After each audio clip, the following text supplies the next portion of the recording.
Hello students, तो last class तक हम लोग हेलो अल्केन हेलो एलीन का जितना भी प्रिपरेशन था या केमिकल रिएक्शंस था वो हम लोग कर चुके हैं। इसमें एक लास्ट टॉपिक बचता है, क्या है आपका? Physical properties of haloalkane and haloarene. ठीक है ना, छोटा सा टॉपिक है, इसको हम जल्दी फिनिश करते हैं और इस तरह से आपका चैप्टर क्या होता है, फिनिश हो जाएगा। ठीक है ना, देखिए ध्यान से यहाँ पे। तो फिजिकल प्रॉपर्टी में सबसे पहले बात करेंगे हम यहाँ पे क्या, बॉइलिंग पॉइंट। जो आपके सिलेबस के अकॉर्डिंग पढ़ना है उसमें क्या है, पहला बॉइलिंग पॉइंट। ठीक है,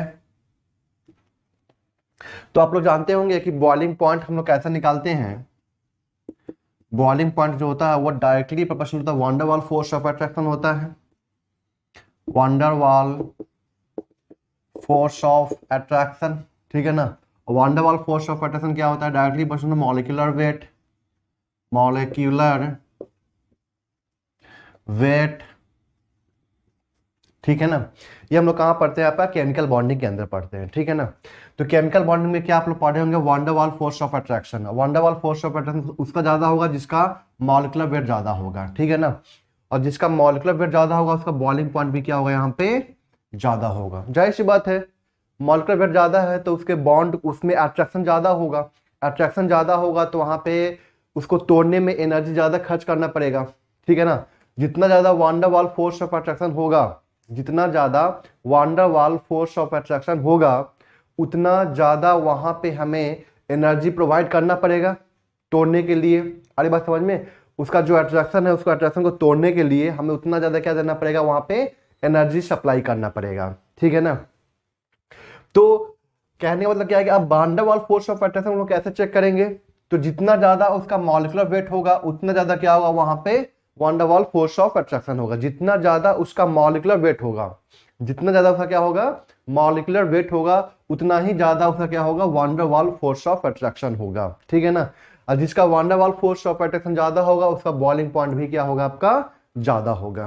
कोई दिक्कत यहां तक? ये तो समझ में आ गया ना कि अगर अट्रैक्शन फोर्स ज्यादा होगा, जैसे मान लो जैसे ये दोनों मॉलिक्यूल है और इस दोनों के बीच में अट्रैक्शन फोर्स ज्यादा है, ठीक है ना, तो इसको अलग करने के लिए एनर्जी ज्यादा देना पड़ेगा।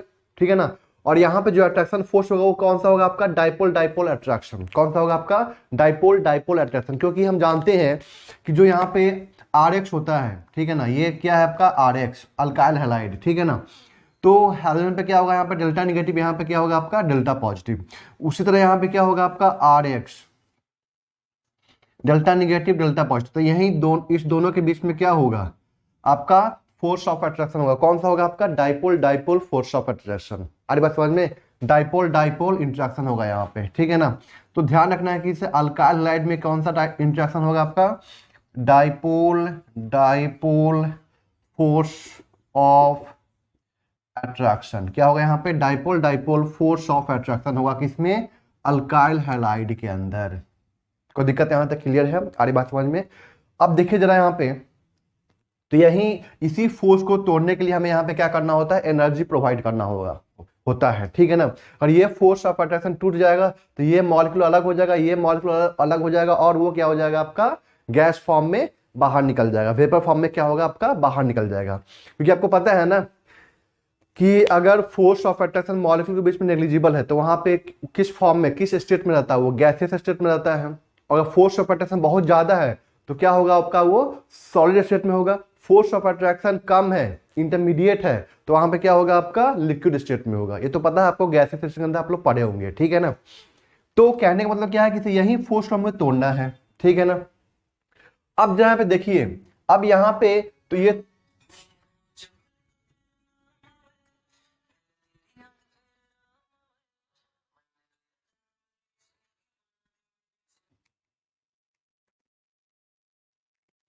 तो अब देखिए ध्यान से, यहाँ पे मैं यहाँ पे ये बोल रहा था कि जितना ज्यादा यहाँ पे फोर्स ऑफ अट्रैक्शन होगा उतना ज्यादा क्या होगा, इसका बॉइलिंग पॉइंट होगा। ठीक है ना, और van der Waals force of attraction कैसे निकालते हैं, आपका मॉलिक्यूलर वेट से। ठीक है ना, अरे बात समझ में आता है, क्लियर है? तो अब देखिए ध्यान से यहाँ पे, अब समझते जिसको हम लोग यहाँ पे, तो मान लो यहाँ पे एग्जाम्पल लेते हैं हम लोग, जिसे मान लेते हैं कि CH3F है। ठीक है ना, CH3Cl है, या CH3Br है, या CH3I है। बताइए यहाँ पे कहाँ पे van der Waals force of attraction ज्यादा होगा, जहां पे मॉलिक्यूलर वेट ज्यादा होगा। तो फ्लोरीन, क्लोरीन, ब्रोमीन, यहाँ पे क्या है आपका आयोडीन। इसका मतलब क्या होगा कि बॉइलिंग पॉइंट क्या होगा आपका यहाँ पे इस ऑर्डर में होगा, मतलब आयोडीन वाले का क्या होगा आपका ज़्यादा होगा, क्योंकि हम जानते हैं कि जब हम लोग टॉप से बॉटम पे आते हैं तो क्या होता है कि साइज इंक्रीज करता है, मॉलिक्यूलर वेट भी इंक्रीज करता है, ठीक है ना। तो इसका एटॉमिक साइज यहाँ पे एटॉमिक वेट यहाँ पे क्या हो रहा है आपका इंक्रीज कर रहा है, ठीक है ना। इस बात का आपको ध्यान रखना है। तो यहाँ पे हम एक सेकेंड एग्जाम्पल लेते हैं, CH3Cl, CH2Cl2, CHCl3, CCl4। पता है यहाँ पे किसका बॉइलिंग पॉइंट ज़्यादा होगा, तो CCl4 का यहाँ पे क्या होगा आपका बॉइलिंग पॉइंट ज़्यादा होगा। अरे बात समझ में। और भी क्वेश्चन है हम लोग करवाएंगे उसके ऊपर, ठीक है ना। तो आपको ध्यान रखना है कि अगर मॉलिक्यूलर वेट डिफरेंट है ना तो उसके साथ आपको क्या करना है, यहाँ पे बॉइलिंग पॉइंट क्या करना है आपको उसके प्रोपोर्शनल कर देना है, ठीक है ना। जिसका मॉलिक्यूलर वेट ज़्यादा उसका बॉइलिंग पॉइंट वहाँ पे क्या होगा आपका ज़्यादा होगा। कोई दिक्कत यहाँ तक क्लियर है। अब देखिए ध्यान से यहाँ पे सेकेंड यहाँ पे क्या बोल रहा है, for isomeric hello alkane. Isomeric का मतलब क्या हुआ यहाँ पे कि अगर यहाँ पे आपका जो उसका मॉलिक्यूलर मास है वो क्या हो गया आपका यहाँ पे सेम हो गया। क्या मैं बोल रहा हूँ यहाँ पे, अगर मॉलिक्यूलर मास वहाँ पे क्या हो गया सेम हो गया, क्योंकि आइसोमेरिक है तब मॉलिक्यूलर मास वहाँ पे क्या होगा सेम होगा। क्यों? क्योंकि उसका मॉलिक्यूलर फॉर्मूला सेम होगा वहाँ पे। अरे बात समझ में, जिसका मॉलिक्यूलर फॉर्मूला सेम होगा तो उसका मॉलिक्यूलर मास भी तो सेम ही ना होगा। तो यहाँ पे बोला कि फॉर आइसोमेरिक हेलो अल्केन, यहाँ पे हम लोग लिख सकते हैं यहाँ पे कि फॉर सेम मॉलिक्यूलर वेट, अगर सेम मॉलिक्यूलर वेट है उसके लिए यहाँ पे हम लोग क्या करेंगे, देखिए ध्यान से यहाँ पे, तो boiling point is inversely proportional to the branching, ठीक है ना। या हम लोग यहाँ पे बोल सकते हैं या boiling point is directly proportional to surface area,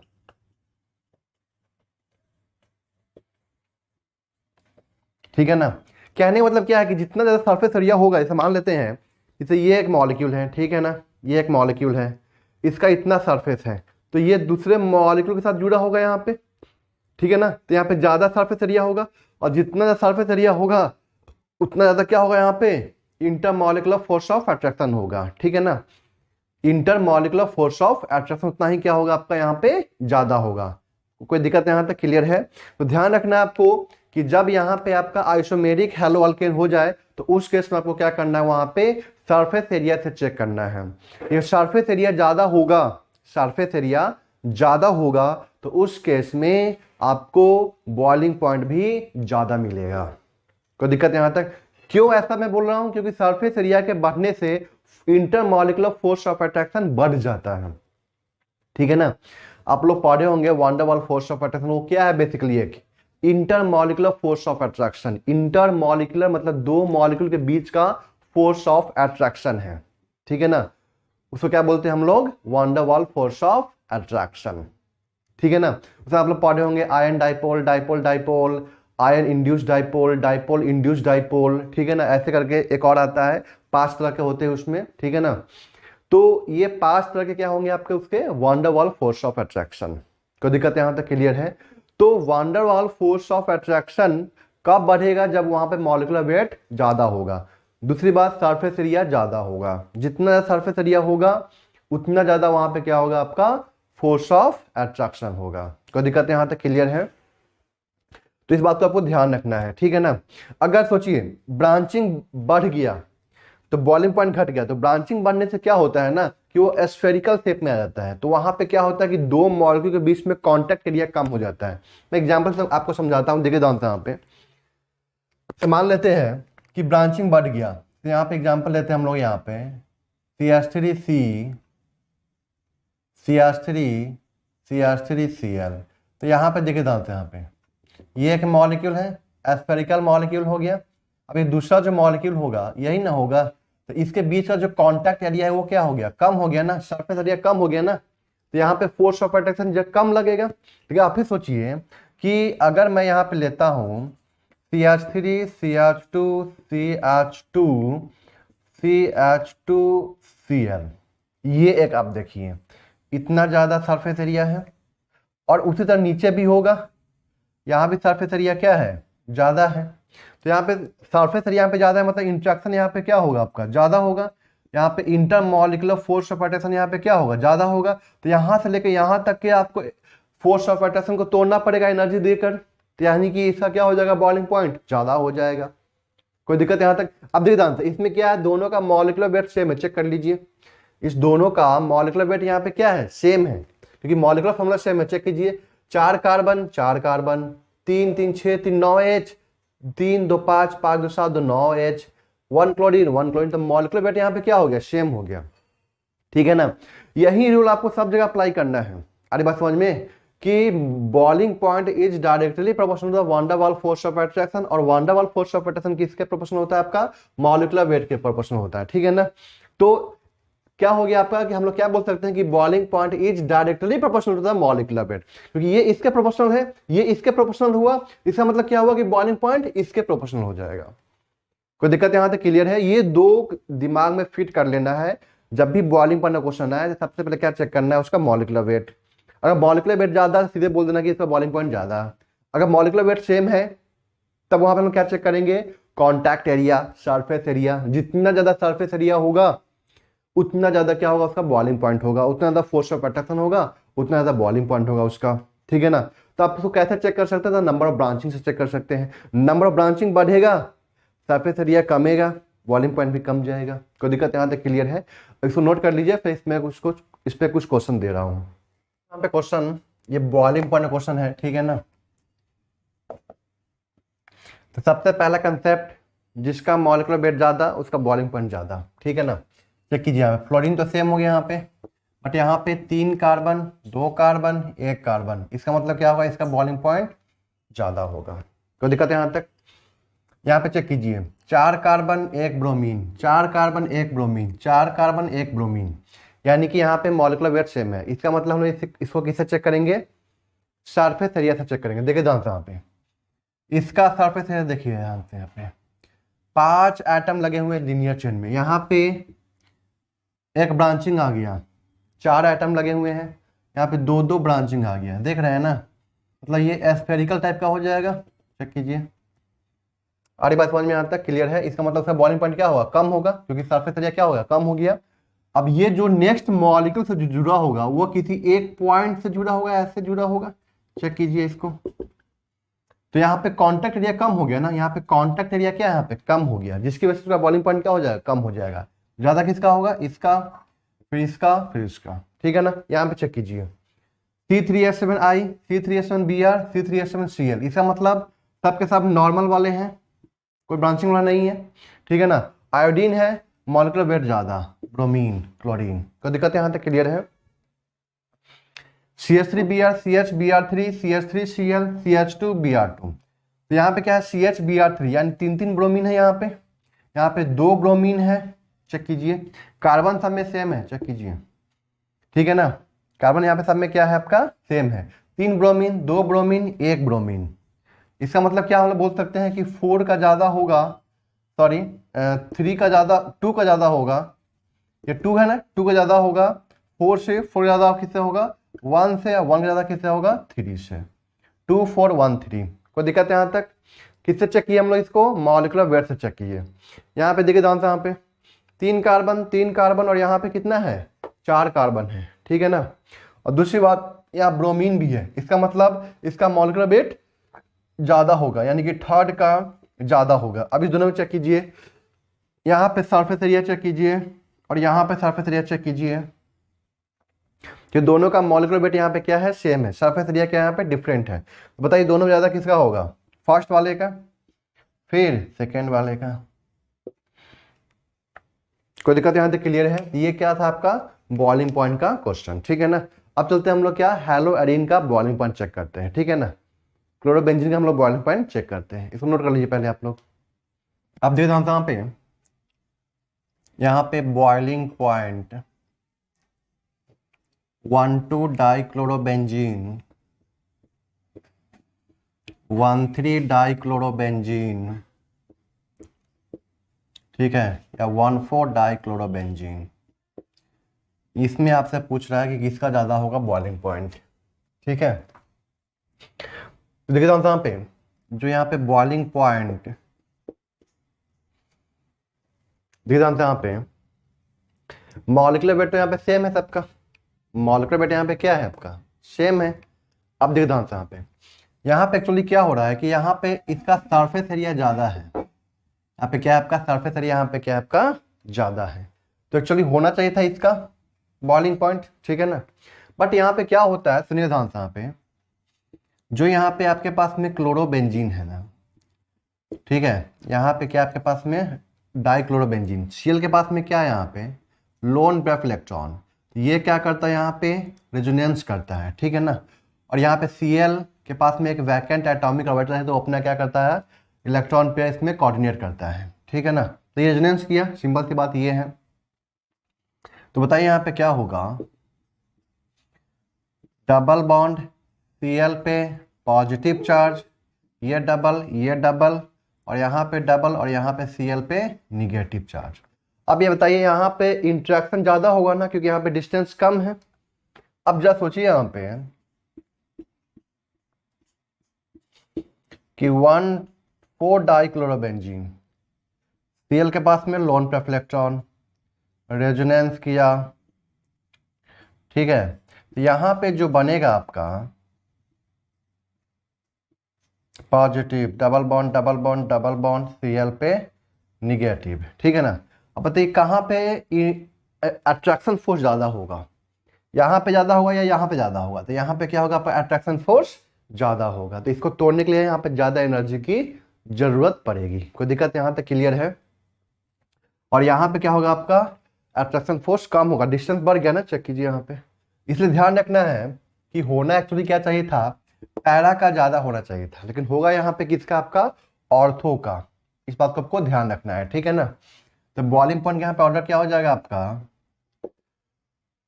ortho का, तब पैरा का, तब मेटा। मेटा तो खैर सबसे लास्ट में होगा, क्योंकि यहाँ पे जब रेजोनेंस करेंगे ना तो सीएल के पास में पॉजिटिव, सीएल के पास में निगेटिव नहीं आएगा।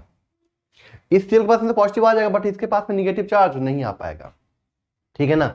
अब इसे रेजोनेंस करके देखिएगा, चेक कीजिएगा रेजोनेंस करके। तो हम चेक कर देते हैं आपका यहाँ पे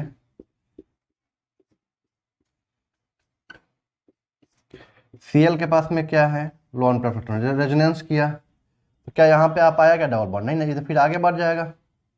चेक कीजिए, तो क्या सीएल के पास में आया क्या, नहीं ना। तो ये पाई बॉन्ड यहाँ पे क्यों शिफ्ट किया, क्योंकि सीएल के पास में क्या होता है एक डी ऑर्बिटल खाली होता है, इसलिए पाई बॉन्ड यहाँ पे शिफ्ट किया, ठीक है ना। पहले यहाँ पे क्या होता है देखिए ध्यान से, कुछ इस तरह से होता है। पहले मैं यहाँ पे पूरा अच्छे से बता देता हूँ, देखिए ध्यान से। यहाँ पे सीएल ये लोन पेयर रेजोनेंस किया, तो यहाँ पे डबल बॉन्ड आता है, यहाँ पे पॉजिटिव आता है, और यहाँ पे क्या आता है आपका निगेटिव चार्ज आता है, यही ना आता है। अब ये क्या करता है यहाँ पे डी ऑर्बिटल रेजोनेंस करता है, यहाँ पे क्या करता है डी ऑर्बिटल रेजोनेंस करता है, जिसकी वजह से यहाँ पे क्या आता है निगेटिव चार्ज आता है, और यहाँ पे क्या आता है डबल बॉन्ड बन जाता है। कोई दिक्कत यहाँ तक क्लियर है, इसलिए ध्यान रखना है चीज को, ठीक है ना। अगर इसमें आपसे पूछा जाए कि बताइए मेल्टिंग पॉइंट का ऑर्डर क्या होगा, तो देखिए ध्यान से, मेल्टिंग पॉइंट हम लोग किसका चेक करते हैं, लिक्विड का या सॉलिड का, किसका चेक करते हैं हम लोग, सॉलिड का चेक करते हैं। मेल्टिंग पॉइंट कभी भी लिक्विड का नहीं चेक करते हैं। अब देखिए ध्यान से, यहाँ पे मेल्टिंग पॉइंट का मतलब क्या होता है, सिंपल, कि सॉलिड से लिक्विड फेज मिल जाए उसको, सॉलिड से लिक्विड मिल जाए उसको, ठीक है ना। तो कहने का मतलब क्या है कि इसको चेक करने के लिए देखिए ध्यान से, आप लोग पढ़े होंगे लैटिस, क्रिस्टल लैटिस, ठीक है ना, सॉलिड स्टेट के अंदर, ठीक है ना।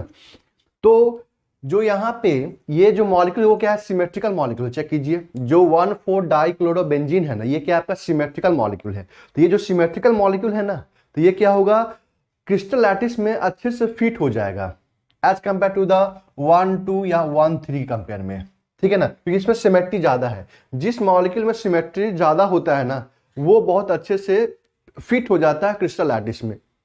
कोई दिक्कत यहाँ तक, तो हम यहाँ पे बोल सकते हैं। तो इसका मतलब क्या होगा, अगर ये फिट हो जाएगा तो यहाँ पे इंटरमॉलिक्यूलर फोर्स ऑफ अट्रैक्शन क्या होगा, ज्यादा होगा। मॉलिक्यूल के बीच में क्या होगा, इंटरमॉलिक्यूलर फोर्स ऑफ अट्रैक्शन ज्यादा होगा। जब ज्यादा होगा इसका मतलब क्या हुआ कि इसका मेल्टिंग पॉइंट क्या होगा, यहाँ पे पैरा वाला का ज्यादा हो जाएगा। कोई दिक्कत यहाँ तक क्लियर है? तब यहाँ पे क्या आ जाएगा आपका चार्ज वाला, तब यहाँ पे ऑर्थो आ जाएगा, तब क्या आ जाएगा मेटा। मेटा ध्यान रखना, मेटा वाला हमेशा क्या हो जाएगा पीछे, मेटा बॉइलिंग पॉइंट में पीछे है और मेल्टिंग पॉइंट में भी क्या आपका पीछे है, इस बात को आपको ध्यान रखना है, ठीक है ना? क्लियर है यहाँ तक? तो ये समझ में आ गया कि बॉइलिंग पॉइंट में ऑर्थो का ज्यादा क्यों हो गया, क्योंकि यहाँ पे पॉजिटिव निगेटिव चार्ज क्रिएट हो गया, यहाँ पे अट्रैक्शन फोर्स ज्यादा होगा, ठीक है ना, एज कम्पेयर टू दिस, क्योंकि यहाँ पे डिस्टेंस कम, यहाँ पे डिस्टेंस ज्यादा है। कोई दिक्कत यहाँ तक क्लियर है? ठीक। दूसरी बात, मेल्टिंग पॉइंट में हम लोग क्या चेक किए यहाँ पे कि ये जो है ना इसका ये क्या है, सिमेट्रिकल मॉलिक्यूल है, ये क्या आपका सिमेट्रिकल मॉलिक्यूल है, सिमेट्रिकल मॉलिक्यूल, ठीक है ना? आगे बात समझ में, which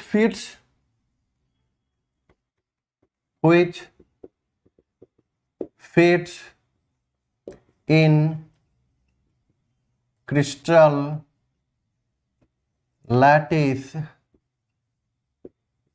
better than ortho and meta, ठीक है ना? क्रिस्टल लैटिस में वो अच्छे से फिट हो जाता है, किसके कंपेयर में, ऑर्थो एंड मेटा के कंपेयर में, ठीक है ना? क्लियर है यहाँ तक? इसलिए क्या होगा, इसका मेल्टिंग पॉइंट पैराबोला का ज्यादा होगा किसके कंपेयर में, ऑर्थो, फिर उसके बाद क्या हो जाएगा यहाँ पे मेटा। क्लियर है यहाँ तक? इसको नोट कीजिए, फिर आगे बात करते हैं।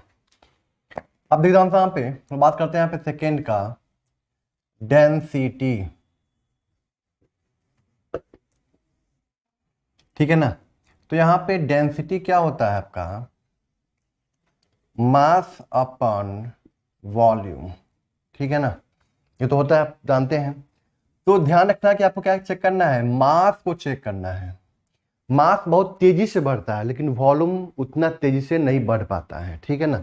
ये बहुत तेजी से बढ़ता है मास, ठीक है? तो आपको क्या चेक करना है यहाँ पे, जिसका मास ज्यादा उसका डेंसिटी ज्यादा, ठीक है ना? जिसका मास ज्यादा उसका डेंसिटी ज्यादा, आपको ये चेक करना। फॉर एग्जाम्पल आपको बोला यहाँ पे नॉर्मल C3H7F, नॉर्मल C3H7Cl,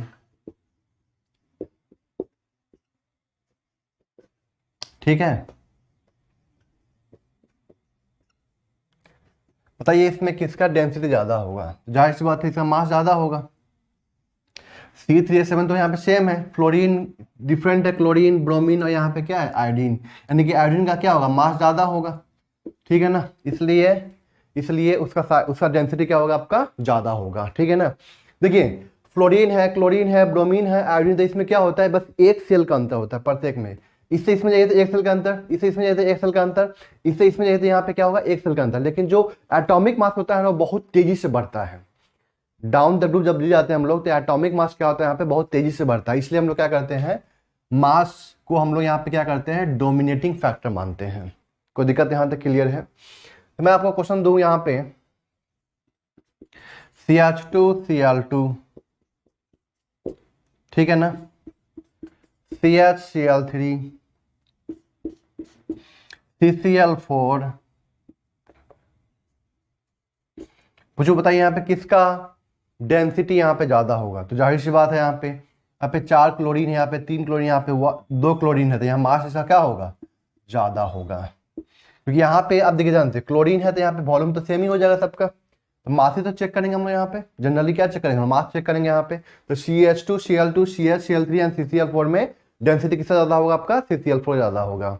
कोई दिक्कत यहाँ तक? ये था आपका क्या, डेंसिटी। सो नोट कर लीजिए पहले आप लोग। अब देखिए यहाँ पे थर्ड डाइपोल मोमेंट,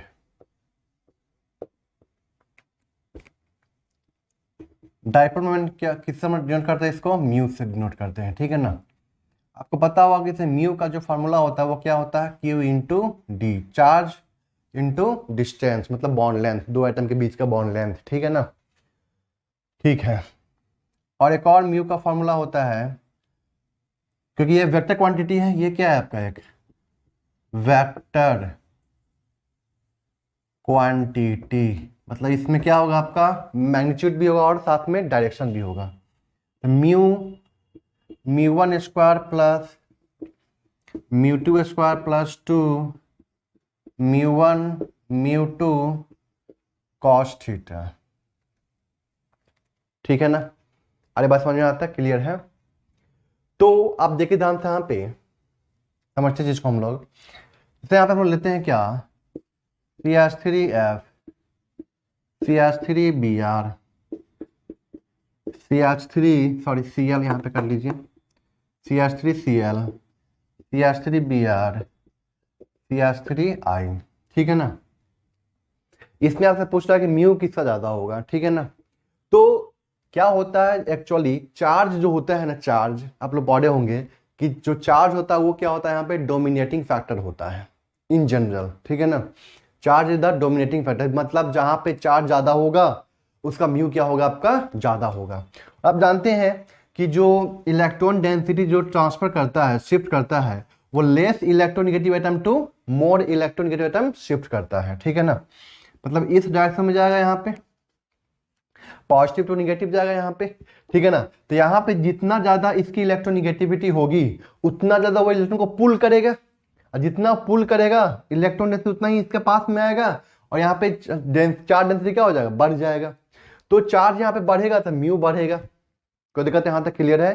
तो इन जनरल क्या होता है आपका कि charge is the dominating factor in general, लेकिन इस केस में क्या होता है, distance is the dominating factor. देखिए ध्यान से यहाँ पे समझते चीज को हम लोग, बस बहुत ज्यादा जगह पे नहीं। अगर हम आपसे बात करें कि इन जनरल यहाँ पे एक्सपेक्टेड क्या होना चाहिए,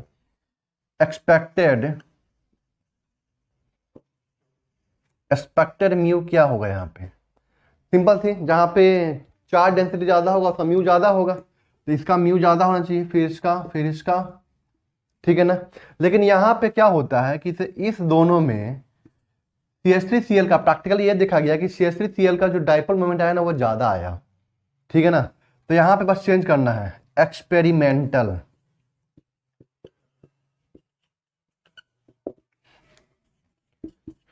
CH3Cl का ज्यादा होगा किससे, CH3F से, तब यहाँ पे क्या हो जाएगा, CH3Br और CH3I। बस ये ध्यान रखना है, यहाँ पे बस इंटरचेंज कर देना है, यहाँ पे क्या करना है आपको, इंटरचेंज कर देना है। यहाँ पे हम लोग क्या बोलेंगे, यहाँ पे हम लोग क्या बोलेंगे इस दोनों केस में कि distance is the dominating factor. अब देखो यहाँ पे CH3Cl का यहाँ पे तो डिस्टेंस ज्यादा होगा ना, क्लोरीन का साइज बड़ा है तो बॉन्ड लेंथ यहाँ पे ज्यादा होगा, बॉन्ड लेंथ ज्यादा होगा यहाँ पे तो म्यू भी ज्यादा हो जाएगा। बस इस केस में ध्यान रखना, CH3F और CH3Cl में ही सिर्फ, और कहीं नहीं। क्लियर है यहाँ तक, और बात समझ में, तो नोट कीजिए, एक और मैं क्वेश्चन करवा रहा हूँ इसके ऊपर। जैसे मैं आपसे पूछा जाए यहाँ पे म्यू, देखिए जानता यहाँ पे CL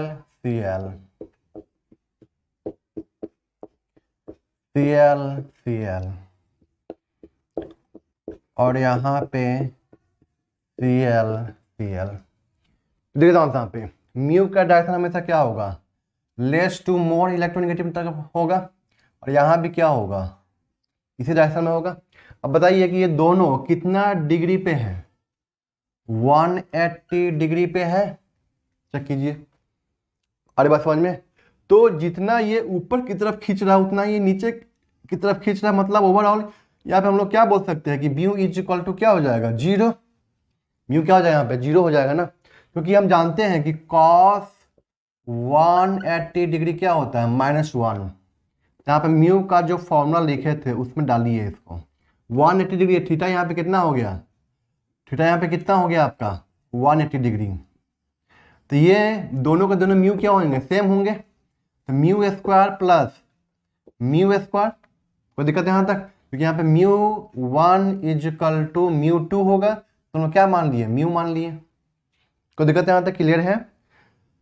-2 μ1 μ2 हो जाएगा, मतलब μ1 μ2 हो जाएगा, तो यहाँ पे क्या हो जाएगा, म्यू स्क्वायर हो जाएगा सीधे। चेक कीजिए तो क्या यहाँ पे म्यू 0 नहीं आ गया। कोई दिक्कत यहाँ तक, क्लियर है। अब भी ध्यान से, यहाँ पे ये वेक्टर और ये वेक्टर के बीच का एंगल यहाँ पे कितना है, 60 डिग्री, और यहाँ पे इस वेक्टर और इस वेक्टर के बीच का यहाँ पे एंगल कितना है 120 डिग्री। तो दिक्कत यहाँ तक क्लियर है। तो यहाँ पे हम जानते हैं कि म्यू जो होता है म्यू इज इनवर्सली प्रोपोर्शनल क्या होता है थीटा।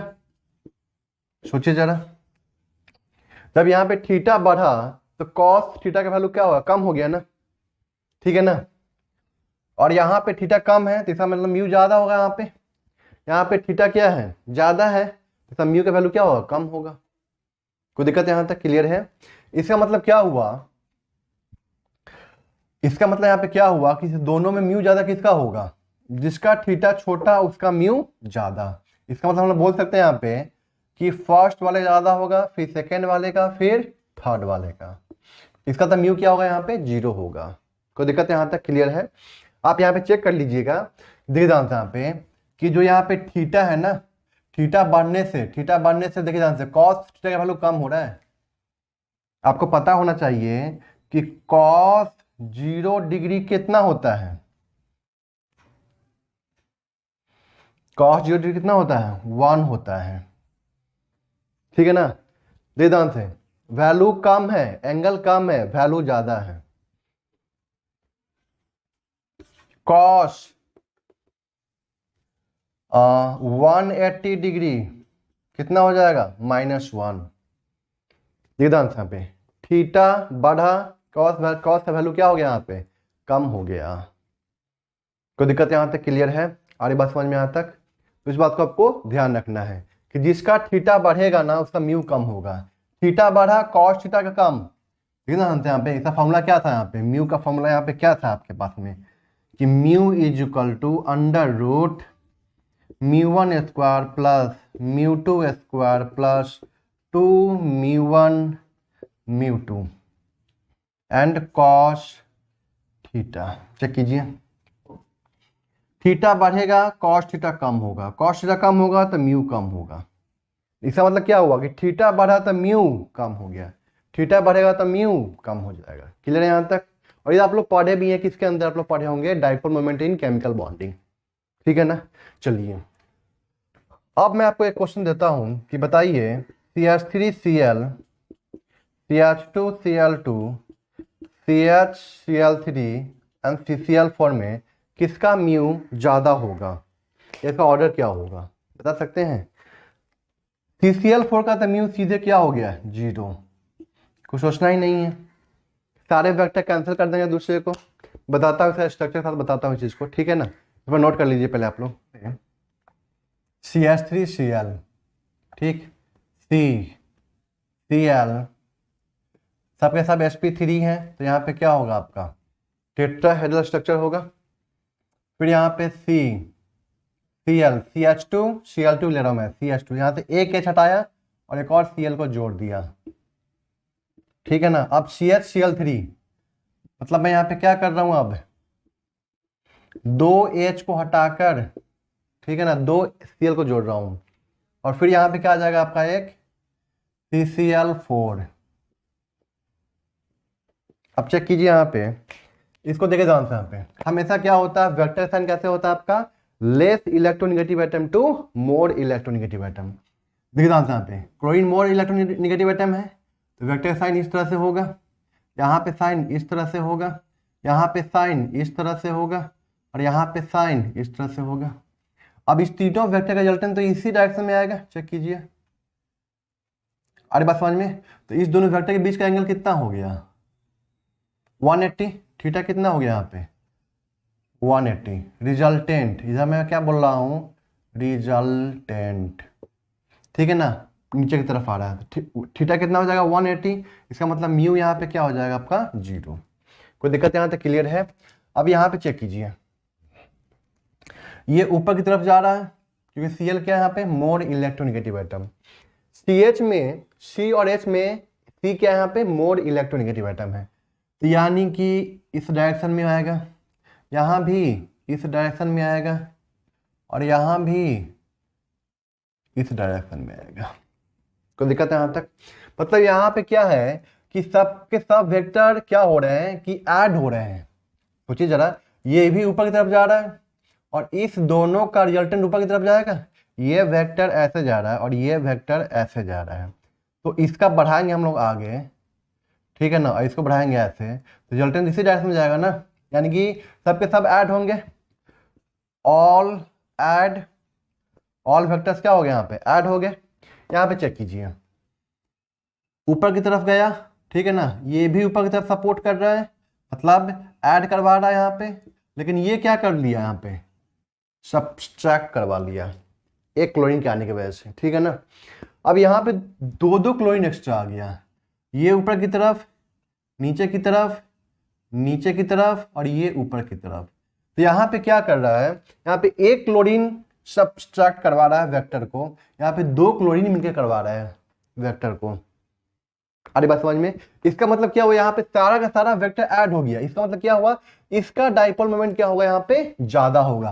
किसका, CH3Cl का। कोई दिक्कत यहाँ तक। तब यहाँ पे क्या होगा, CH2Cl2 का, फिर किसका होगा आपका CH Cl3 का ज्यादा होगा, तो लास्ट में क्या हो जाएगा CCl4। समझ में आ रही बातें। यहाँ पे क्या है कि इस डायरेक्शन में जा रहा है vector, Cl is the more electronegative atom, और HCl में कार्बन क्या है यहाँ पे, more electronegative atom then hydrogen. तो इस डायरेक्शन में, इसका इस डायरेक्शन में, इसका इस डायरेक्शन में, और चारों के चारों क्या हो गए, ऐड हो गए। यहाँ पे 3 ऐड हुए, एक कैंसिल आउट हुआ, यहाँ पे 2 ऐड हुए, एक कैंसिल आउट, 2 कैंसिल आउट हुआ, तो धीरे धीरे क्या होगा, अपोज कर रहा है ना। अरे बात समझ में। इसका मतलब यहाँ पे क्या होगा, इसका डाइपोल मोमेंट ज्यादा, फिर इसका, फिर इसका, फिर इसका, ठीक है ना। ये कुछ आपके एनसीईआरटी बुक में दिया हुआ है कि चारों में से सबसे ज्यादा किसका होता है डाइपोल मोमेंट, ठीक है ना। इसका सबसे ज्यादा होगा CH3Cl का, तब किसका हो जाएगा CH2Cl2 का। ध्यान रहेगा इस चीज का, ठीक है ना। और अगर आपसे मैं पूछूं यहाँ पे एक और क्वेश्चन कि बताइए क्लोरोबेंजीन, मैं क्या बोल रहा हूं यहाँ पे, क्लोरोबेंजीन एंड साइक्लोहेक्साइल, क्लोरोसाइक्लोहेक्सेन, ठीक है ना, इस दोनों में किसका डाइपोल मोमेंट ज्यादा होगा, ठीक है ना, इस दोनों में किसका डाइपोल मोमेंट ज्यादा होगा, म्यू। तो क्लोरोसाइक्लोहेक्सेन का यहाँ पे डाइपोल मोमेंट क्या होगा, यहाँ पे ज्यादा होगा। क्यों ज्यादा होगा, सुनिए ध्यान से यहाँ पे, देखिए ध्यान से यहाँ पे, ये जो कार्बन है ना वो क्या आपका sp2 कार्बन, और sp2 कार्बन का हम इलेक्ट्रोनिगेटिविटी बताए थे कितना होता था 2.75। ये कार्बन क्या आपका sp3 कार्बन, इसका कितना होता है इलेक्ट्रोनिगेटिविटी वैल्यू 2.5, ठीक है ना। या हम लोग ऐसे बोल सकते हैं कि यहाँ पे परसेंटेज एस कैरेक्टर sp2 है ना, तो परसेंटेज एस कैरेक्टर क्या होगा यहाँ पे मोर, और यहाँ पे क्या होगा आपका लेस, ठीक है ना। और यहाँ पे क्या आपका इसका इलेक्ट्रोनिगेटिव वैल्यू 3 है, इसका भी क्या है 3। मतलब यहाँ पे डिफरेंस कहाँ पे ज्यादा होगा, आप पढ़े हैं ना कि mu is equal to q into d. अब बताइए यहाँ पे कि यहाँ पे चार्ज डेंसिटी कहाँ पे ज्यादा होगा, किसके पास चार्ज डेंसिटी ज्यादा होगा, मतलब चार्ज किसके पास ज्यादा होगा। यहाँ पे 3.0 और 2.75 कितना डिफरेंस आया, यहाँ पे 0.25 का डिफरेंस आया, यहाँ पे 0.25 का डिफरेंस आया, लेकिन यहाँ पे 0.5 का डिफरेंस आया। तो हम जानते हैं कि जितना ज्यादा इलेक्ट्रोनिगेटिविटी का डिफरेंस होगा उतना ज्यादा वहां पे क्या होगा आपका इलेक्ट्रॉन डेंसिटी होगा। अब जस्ट सोचिए कि ये 3.5 इस इलेक्ट्रॉन पेयर को ये 3.5 से होल्ड कर रख रहा है और ये 2.5 से, तो ज्यादा कौन होल्ड कर रख रहा है 3.5 3.0 वाला ना, ये ज्यादा खींचेगा ना, ये क्लोरीन ज्यादा खींचेगा ना, लेकिन यहाँ पे ये कम खींचेगा इसके इलेक्ट्रॉन को। क्यों, क्योंकि यहाँ पे 2.75 से ये भी तो खींच रहा है, तो यहाँ पे इसका ये वैल्यू कम है और ये वैल्यू यहाँ पे क्या है ज्यादा है इस कार्बन का। ऐसे समझिए परसेंटेज एस कैरेक्टर इसमें क्या है ज्यादा है इस कार्बन में। अगर परसेंटेज एस कैरेक्टर ज्यादा है इसका मतलब क्या हुआ, क्यों न्यूक्लियस उस पर ज्यादा फोर्स ऑफ अट्रैक्शन लगाएगा, क्योंकि वो एस ऑर्बिटल क्या होता है न्यूक्लियस से नजदीक होता है, तो ज्यादा फोर्स ऑफ अट्रैक्शन लगाएगा, तो जिसकी वजह से यहाँ पे क्या होगा ये जो इलेक्ट्रॉन डेंसिटी है ना वो क्लोरीन के बहुत कम नजदीक में होगा, ठीक है ना। मतलब क्लोरीन के पास में जो इलेक्ट्रॉन डेंसिटी होगा बहुत कम होगा एज कंपेयर टू दिस। कोई दिक्कत है यहां तक, अरे बात समझ। हम यहाँ पे क्या बोल सकते हैं कि dipole moment of chlorocyclohexane greater than chlorobenzene, because the Cl attached to sp2 carbon in chloroबेंजीन। हम ऐसा लैंग्वेज लिख सकते हैं कि because the Cl attach to sp2 carbon in chlorobenzene, ठीक है ना, which has more s character, so the electron density near the chlorine is less as compared to the क्लोरोसाइक्लोहेक्सेन। लिख लीजिए इस लाइन को, ठीक है ना। तो ये इसका रीजन था। अरे बात समझ में, यहाँ पे इलेक्ट्रॉन डेंसिटी क्या होगा, इस क्लोरीन के पास में कम होगा, इस क्लोरीन के पास में यहाँ पे क्या होगा, ज्यादा होगा, क्योंकि ये 3.0 से फोर्स ऑफ अट्रैक्शन खींच रहा है और ये 2.5, तो कैंसिल आउट कितना से होगा, 0.5 से, और यहाँ पे 0.25 से ही। अरे बात समझ में आता, क्लियर है। तो यहाँ पे ये Cl ज्यादा खींच रहा है और ये Cl यहाँ पे कम खींच रहा है, क्योंकि इधर भी खींचने वाला बैठा हुआ है। कोई दिक्कत यहाँ तक, क्लियर है। और तो यहाँ पे कम खींचा, यहाँ पे कम इलेक्ट्रॉन डेंसिटी आएगा, कम चार्ज डेंसिटी आएगा, चार्ज कम हो जाएगा तो म्यू भी कम हो जाएगा। चेक कीजिए इसको।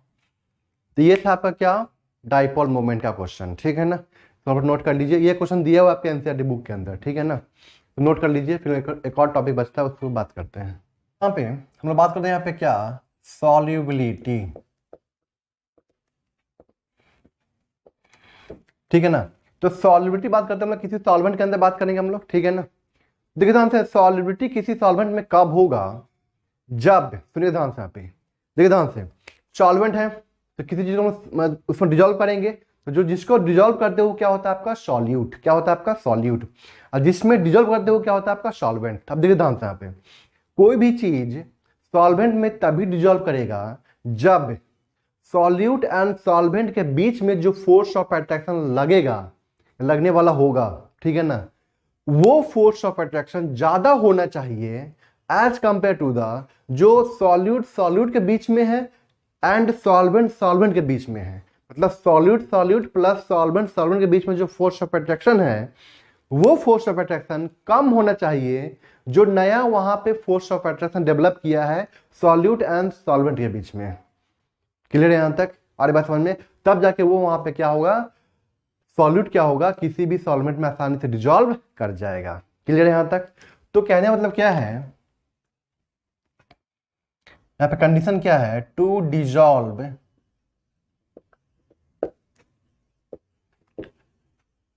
Solute into solvent. सॉल्यूट को सॉल्वेंट में डिजोल्व करने का कंडीशन क्या है, यहाँ पे देखिए ध्यान से, यहाँ पे जो यहाँ पे आपका सॉल्यूट इंट्रैक्शन होगा, मतलब सॉल्यूट के बीच में क्या होगा, force of attraction, plus solvent के बीच में होगा फोर्स ऑफ अट्रैक्शन,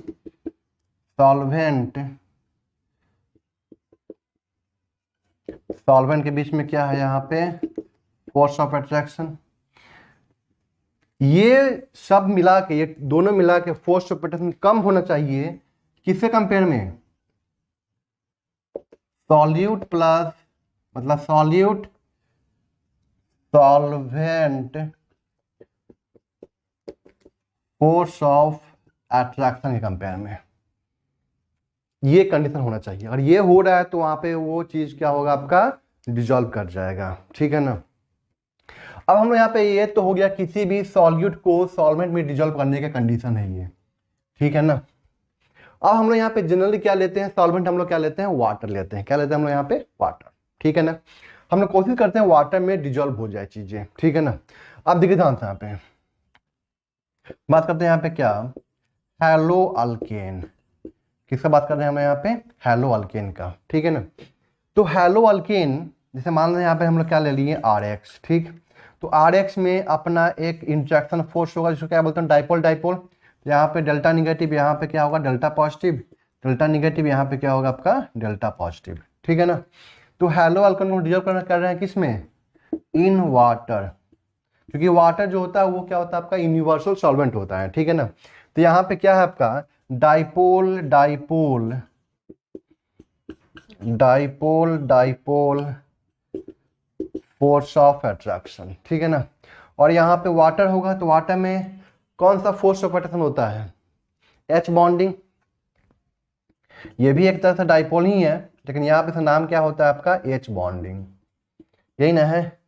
यहाँ पे क्या आपका एच बॉन्डिंग, ठीक है ना। जो यहाँ पे सेटअप होने वाला जो फोर्स ऑफ अट्रैक्शन होगा वो कौन सा होगा आपका, आर एक्स और वाटर में होगा। देखिए ध्यान से, यहाँ पे आर एक्स और यहाँ पे क्या है, वाटर, आर एक्स एंड यहाँ पे क्या होगा आपका वाटर। एक मिनट, यहाँ पे क्या होगा आपका डेल्टा निगेटिव, तो यहाँ पे कौन आ जाएगा आपका एच, यहाँ पे क्या हो जाएगा आपका डेल्टा पॉजिटिव। तो यहाँ पे जो फोर्स ऑफ अट्रैक्शन जो लगता है ना, ये फोर्स ऑफ अट्रैक्शन कम होता है इसके कंपेयर में।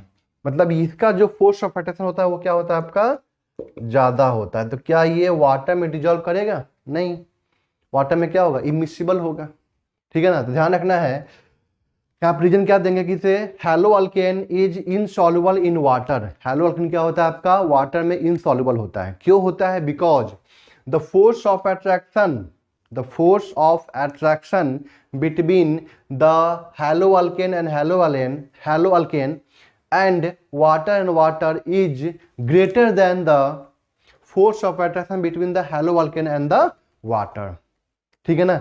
ये जो फोर्स ऑफ अट्रैक्शन होता है वो क्या होता है आपका ज्यादा होता है, अरे बात समझ में। और ये जो फोर्स ऑफ अट्रैक्शन होता है वो क्या होता है आपका कम होता है। क्लियर है यहां तक। तो कहने का मतलब क्या होगा कि ये जो फोर्स ऑफ अट्रैक्शन तोड़ने एनर्जी ज्यादा चाहिए, और यहां से जो एनर्जी रिलीज करेगा वो बहुत कम करेगा। अरे बात समझ में, यहां से एनर्जी जो होगा वो क्या होगा बहुत ही कम रिलीज करेगा। इसलिए यहां पे ये क्या होगा आपका halo alkane are insoluble in water. यहां पे एनर्जी ज्यादा चाहिए इसको तोड़ने के लिए, और यहां से जो एनर्जी रिलीज करने वाला है इंट्रैक्शन फोर्स से वो कम होगा, ठीक है ना। तो वो एनर्जी उतना सफिशिएंट नहीं है कि इसके बॉन्ड को तोड़ दे वो। इसलिए क्या होता है यहाँ पे वाटर जो हेलो अल्केन जो होता है वो क्या होता है स्लाइटली सॉल्युबल होता है वाटर में, slightly very slightly soluble in water. अरे बात समझ में, हम यहाँ पे क्या बोल सकते हैं कि halo alkane are very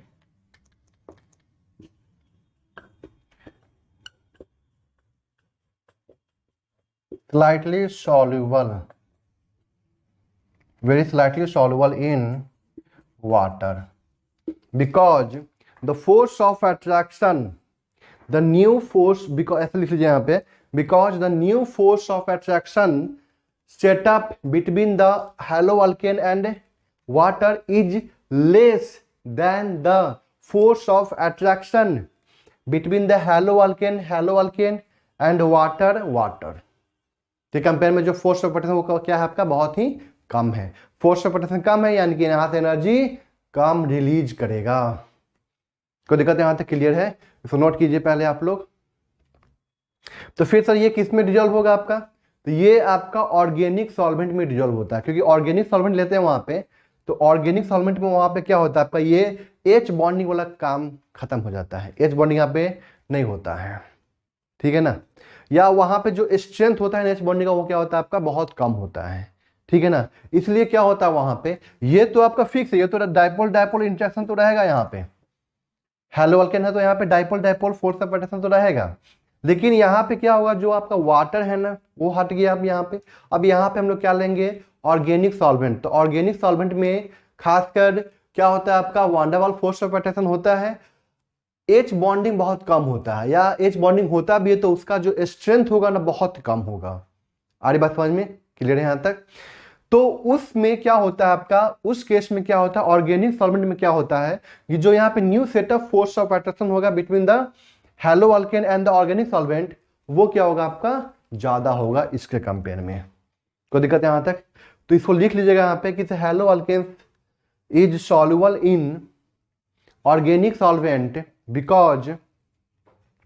because in case of organic solvent the new force of attraction set up between the haloalkane and water is greater than the force of attraction between the hello alkane and organic solvent. ठीक है ना, अरे बात समझ में clear है यहाँ तक। मैं यहाँ पे क्या बोल सकते हैं, और यहाँ पे क्या लिख सकते हैं, the force of attraction between the organic solvent is less than the force of attraction between the water. इससे कंपेयर में क्या होगा, उसका अट्रैक्शन क्या होगा, आपका कम होगा। क्लियर है यहाँ तक, कॉन्सेप्ट क्लियर है, तो नोट कर लीजिए आप लोग। और इस पे क्वेश्चन पूछे हुए आपके आंसर बुक में, इसको लिख लीजिएगा, यही आंसर होगा उसका भी। ठीक है ना,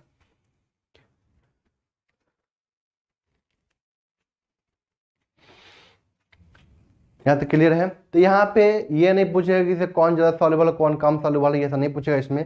बस रीजन पूछेगा कि इसे हाँ क्यों नहीं सॉल्युबल है। ठीक है ना, रीजन बस आपका ये पूछेगा क्यों नहीं सॉल्युबल है वाटर में, तो आप रीजन यहाँ बता दीजिएगा। किस में सॉल्युबल है, तो ऑर्गेनिक सॉल्वेंट में सॉल्युबल है। ठीक है ना, तो एसीटोन ले लिए, तो एसीटोन में ये सॉल्युबल हो जाता है। ठीक है ना, एसीटोन में ये सॉल्युबल हो जाता है, क्योंकि वहाँ पे जो फोर्स ऑफ अट्रैक्शन डेवलप करता है, वो न्यू जो फोर्स ऑफ अट्रैक्शन जो डेवलप करता है वहाँ पे क्या होता है, ज्यादा होता है एज कम्पेयर टू द जो पहले वाला फोर्स ऑफ अट्रैक्शन है। ठीक है ना, यहाँ तक क्लियर है। ये आपका था आपका total physical properties of hello alkane and hello arene. ये आपका कंप्लीट हो गया, इस तरह से आपका चैप्टर कंप्लीट हो जाता है। ठीक है ना, अल्कोहल फिनॉल ईथर का भी करवा चुका हूँ, बस इसमें का फिजिकल प्रॉपर्टीज बचा वो बता दूंगा, उसका ईथर बता के खत्म कर दूंगा चैप्टर को। ठीक है ना, या तो आप नोट कर लीजिए, लिख लीजिए, समझ कर लिख लीजिए इसको।